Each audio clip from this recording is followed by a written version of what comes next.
英国最后一个女死刑犯，她因为一段复杂的三角恋关系，成功的把自己送上了绞刑台，成为了英国历史上最后一个被执行死刑的女性。本案的主角名叫露丝·爱丽丝，1926年10月9日出生在英国的威尔士。她家中一共有6个孩子，她在家里排行老3。她的父母都是工薪阶层，母亲是比利时的难民，父亲是一名大提琴手，他在大西洋的游轮上演奏。后来他们搬到了英格兰的南部，露丝在一所女子学校上学，但在14岁时她就辍学了。1941年，15岁的露丝又和她的家人搬到了伦敦。当时正值2战空袭高峰期，德国人对英国进行了大规模的空袭和轰炸，他们的家也在一次空袭中被摧毁了，这让他们的处境非常艰难。为了维持生计，露丝开始在一家餐厅当服务员，期间她认识了一名驻扎在英国的加拿大士兵。短暂的恋爱后，露丝怀孕了，士兵呢也很快向露丝求婚。就在露丝开心的筹备婚礼并等待孩子降生时，士兵被派往了法国，之后他便一去不返。露丝随后才发现，原来他早就已经结婚，并且还有3个孩子。1944年9月，18岁的露丝独自产下儿子安迪。起初孩子的父亲还会每个月给露丝寄一些生活费，但在1年后，露丝再也没收到过他寄来的钱。无奈的露丝只能将儿子送到他母亲那里抚养，他自己则出去工作。由于露丝的长相迷人，很快他就在伦敦的一家夜总会找到了工作。露丝陷入了快节奏的生活，但她很享受这份工作，因为她觉得这比以往的工作挣的都要多。大约在20岁左右，露丝开始卖淫，并且她有固定的客户。期间她进行了不安全的性行为，导致自己怀上了客户的孩子。但在怀孕3个月时，她打掉了孩子，并立即回去工作。工作期间，她与一名叫乔治的客人产生了感情。他比露丝大很多，当时露丝只有24岁，而乔治已经41岁了。他是一位离异的牙医，有2个孩子，而且还是一个暴力的酒鬼。但在1950年时，露丝还是选择嫁给了乔治。乔治的占有欲非常强，两人结婚后，乔治变得嫉妒和多疑，他经常指责露丝与别人有染。露丝呢，也多次因为乔治的占有欲和他分开，但没过多久，露丝又会回到他的身边。1951年，露丝第3次怀孕，这一次她决定要生下这个孩子。同年，她生下了女儿乔治娜。这次分娩差点要了她的命，她花了2个星期，身体才恢复正常。大约3个月后，她又回到了俱乐部工作，而女儿乔治娜又扔给了母亲，帮她抚养。尽管她与乔治已经结婚，但乔治拒绝承认这是他的孩子。他们的关系变得非常糟糕，没过多久，两人就分居离婚了。露丝重新搬回到了父母家，又开始靠卖淫来维持生计。1953年，露丝的一位朋友联系了她，并邀请露丝帮自己经营一家在伦敦的俱乐部。露丝爽快地答应了，随后她成为了这家俱乐部的经理。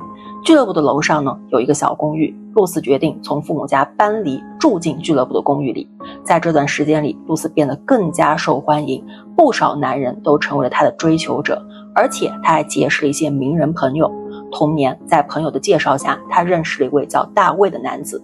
当时的露丝27岁，大卫24岁，2个人一见钟情，并迅速确定了关系。大卫是一名赛车手，虽然他平时很爱喝酒，但很多人都说他性格很好，而且举止得体。其实当时的大卫已经和一位叫做玛丽·道森的女子订了婚，但在认识露丝几周后，他就搬进了露丝的公寓里。不久之后呢，露丝第4次怀孕了。他知道大卫的情况呢，所以决定打掉这个孩子。孩子虽然打掉了，但2人继续同居在一起。期间，露丝开始和一个叫德斯蒙德的男人发生关系。德斯蒙德是一位32岁的退伍军人，2战中他曾是开轰炸机的飞行员，战后他从事会计的工作，并且还是家族企业的董事。由于露丝成天混迹在男人堆里，根本无心经营俱乐部，很快他就被俱乐部解雇了。被解雇的露丝搬到了德斯蒙德家，大卫呢也开始和其他女人约会。虽然露丝已经和德斯蒙德在一起，但他私下继续和大卫保持着关系。德斯蒙德和大卫都想要娶露丝，但目前已经形成了一个复杂的三角关系，局面变得非常混乱。2年后，也就是1955年的1月，露丝再次怀孕。因为不知道孩子是谁的，她和大卫发生了激烈的争吵。争吵中，大卫打了她的肚子，最终导致露丝流产。流产的几个月后，刚好是复活节，露丝试图联系大卫，但这一次大卫没有理会她，而是和朋友们出门去玩。愤怒的露丝从德斯蒙德家出来，乘坐了一辆出租车前往大卫的朋友家。他认为大卫就在那里，并携带了一把装填好子弹的左轮手枪。这把枪是德斯蒙德送给他的，他还教会了露丝如何开枪。当晚，他在7点30分左右到达了大卫朋友家时，看到了大卫的车，但他刚下出租车，大卫的车就开走了。他没有重新上出租车追赶大卫，而是支付了车费，步行朝着大卫车行驶的方向走去。大约走了15分钟，他看到了大卫的车停在一家酒吧外。露丝站在他的车旁等待，在9点30分左右，大卫从酒吧走了出来。当大卫经过露丝时，他说：“你好，大卫。”大卫无视了他。然后露丝再次喊他的名字，但大卫继续无视，并开始寻找车钥匙。愤怒的露丝从手袋里拿出了手枪，开始朝大卫开枪。第一枪没有打中，惊恐的大卫开始逃跑，但露丝紧随其后，绕着车子追击。第二枪击中了大卫，他倒在了地上。露丝站在大卫的身体上方，又朝他的背部开了3枪。当他试图开第6枪的时候，扳机一直咔咔作响。露丝用尽全力扣动了扳机，但子弹打在了地面上，弹开后击中了一位妇女的拇指。这位妇女当时正要进入酒吧。露丝问现场的一位男人：“你能叫警察吗？”男人回答：“我就是警察。”随后他拿走了露丝手中冒烟的枪。当救护人员赶到时，大卫已经死亡。尸检结果显示，他的肝脏、肠道、肺、气管和主动脉都受到了枪击，其中1颗子弹是在距离他背部不到1英尺的地方射出的。露丝在现场被逮捕，他被带到了警察局，并做了详细的供述。他在没有律师代表的情况下供认了自己的罪行。调查人员称，他没有受到任何药物或酒精的影响，看起来整个人非常冷静。在被指控谋杀后，他接受了多次检查，以确定他是否精神失常。每次检查得出的结论都是正常的。露丝在1955年6月接受了审判，他以大卫挑衅为由做无罪辩护。在审判过程中，露丝只回答了检察官的一个问题。他们问露丝开枪的意图是什么，他的回答是：很明显，当我朝他开枪时，我打算杀死他。陪审团只用了20分钟就做出了裁决，他被判定有罪，并被判处绞刑。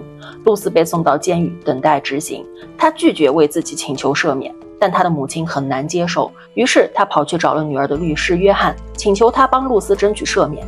发生这些事后，他的情人德斯蒙德仍然支持他，实际上律师就是他为露丝聘请的。